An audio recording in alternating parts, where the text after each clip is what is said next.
पूछो। जी, मेरा प्रश्न ये है कि असली और नकली संतों में पहचान कैसे करें, क्योंकि मैं अपने साथ बता रही हूँ मेरा एक्सपीरियंस। अभी नवरात्र के टाइम हमारे घर के जस्ट बगल में मंदिर है, तो जो पुजारी जी हैं वहाँ पे, तो उनकी माता जी का, दादी का देहांत हो गया था, तो वो पूजा पाठ नहीं करते थे। तो हम लोगों को कुछ दिन के लिए सेवा मिली थी कि हाँ आप लोग सफाई करिए, पूजा पाठ करिए।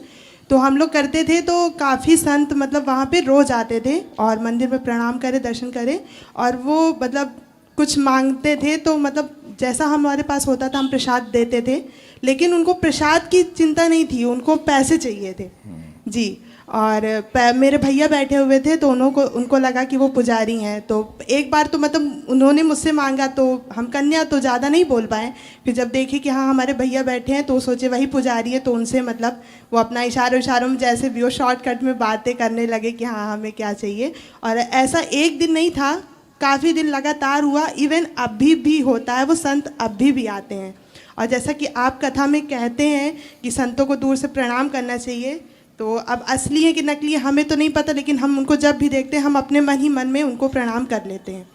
तो मतलब देखिए, बात हम समझ रहे हैं। पहली बात तो कोई संत नकली होता ही नहीं है, ये बात अपने मन से निकाल दो। नकली साधु भी होते हैं।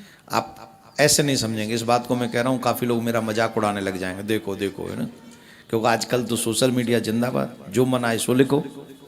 लेकिन एक बात बताओ, संत कोई व्यक्ति बना तो सबसे पहले तो उसे अपना घर छोड़ना ही पड़ेगा जी। आप छोड़ के दिखाओ, कौन सा यहाँ बैठा है जो घर छोड़ के निकल जाए?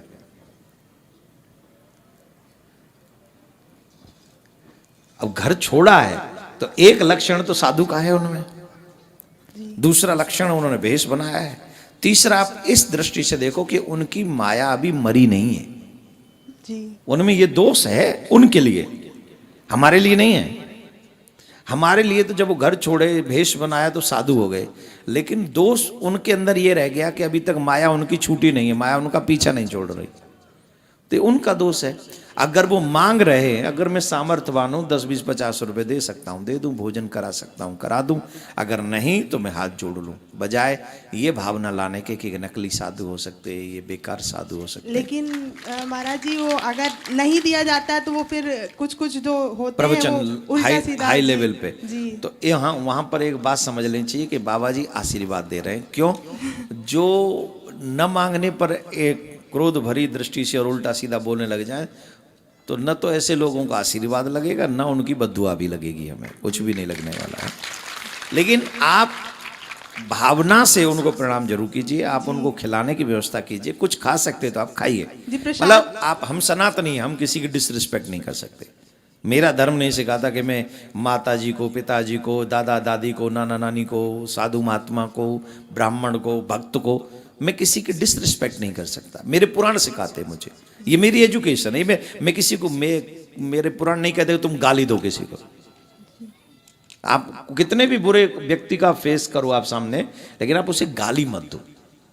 और बोले वो हमें वो गाली दे, तो बोले वो जो गाली दे रहा है वो ऑलरेडी गिरा हुआ है। जो गाली दे रहा है वो गिरा हुआ है, उस गिरे हुए के साथ गिरने से क्या फायदा? राइट? तो हमें गिरे हुए के साथ गिरना नहीं है, हमें गिरे हुए को भी उठाने का प्रयास करना है। और जब तुम प्यार से उनको अच्छा व्यवहार दोगे, आज नहीं तो कल, कल नहीं तो परसों उठ ही जाएगा, ठीक है ना। ऑलरेडी गिरे हुए को उठाने का प्रयास। तो हमारे पास जो भी प्रसाद रहता था वो हम देते थे, अभी भी देते रहे जब आ जाए। राधे राधे। थोड़ा सा और मेरा डाउट था, वो एक्चुअली सभी लड़कियों के लिए है। जैसे कि सभी लड़कियों की पेरेंट्स को चिंता रहती है कि हमारी लड़की की अच्छी घर में शादी हो जाए, तो ऐसे मेरे साथ भी है। बहुत फैमिली फोर्स नहीं करती है, मतलब कहती कि हाँ लड़की है तो शादी करनी है, और हम नहीं करना चाहते। मेरे लाइफ का सिर्फ 2 ही एम है, एक या जब तक शरीर में ताकत है हम देश की रक्षा करना चाहते हैं, आर्मी में जाना चाहते हैं, और अगर शरीर में ताकत नहीं रहेगी तो फिर कन्हैया की सेवा करना चाहते हैं। लेकिन फैमिली इस बात को नहीं समझती, वो शादी शादी, क्योंकि लड़की हैं तो वो एक्चुअली मेरी मम्मी कथा सुनती हैं, तो उनको कथावाचक ने किसी ने बताया कि जिसकी संतान लड़की है और अगर उसने कन्यादान नहीं किया तो उसको नर्क मिलेगा। तो फोर्स तो फैमिली नहीं करती, फैमिली बहुत अच्छी है, लेकिन फिर भी कहती है कि अरे हमें नर्क फिर भी तुम शादी कर ही लेना। लेकिन नहीं करना चाहते, हमें ग्रस्त में नहीं जाना। अब अगर हमें तुम इतना सुनती हो जी, और हमारी इतनी चिंता करती हो कि हमारे पैर में कहीं लग तो नहीं गई, तो इतनी हमसे चिंता, हमारी चिंता है तो हमें भी तो तुम्हारी लाइफ की चिंता होनी चाहिए ना। लेकिन हम नहीं करना चाहते। लेकिन एक और फायदा है, मीरा ने भी शादी की थी। जी। संसार के दुख जब झेलो ना गृहस्थ में जाके, उसके बाद कन्या से अटैचमेंट ज्यादा होती है। लेकिन आजकल ऐसे लड़के भी नहीं मिलते। आजकल सास को भजन करने वाली बहू नहीं चाहिए, क्लब जाने वाली बहू चाहिए। और लड़के भी ऐसे नहीं मिलते जो भजन करने दें, उनको भी अपने साथ लड़की घुमाने वाली चाहिए। तो ऐसे में कैसे हम अपनी लाइफ बर्बाद कर लें? हमें नहीं करनी शादी, लेकिन ये बात हम फैमिली को कैसे समझाएं? वीडियो में पहुंच जाएगी उन तक। हाँ नहीं, शाम को मम्मी आएंगी कथा में। नहीं, ये वीडियो बन रहा है ना। अरे अब तुम ये बताओ कि वीडियो डलवाएं कि नहीं? तुम कहो तो नहीं डलवाएंगे, मना कर दो। डलवाएं कि नहीं? अगर सभी लड़कियों की ये समस्याएं हो तो डलवा दीजिए, ताकि उनको अब देखो ये कह रही, नहीं तो आप मना करो तो हम अभी कटवा दें, हमारा कोई फर्क है नहीं। आजकल हम मेरा ये स्वभाव है, सिद्धांत है, हम किसी का दर्द नहीं शेयर करते, लेकिन ये दर्द आम लड़कियों का है।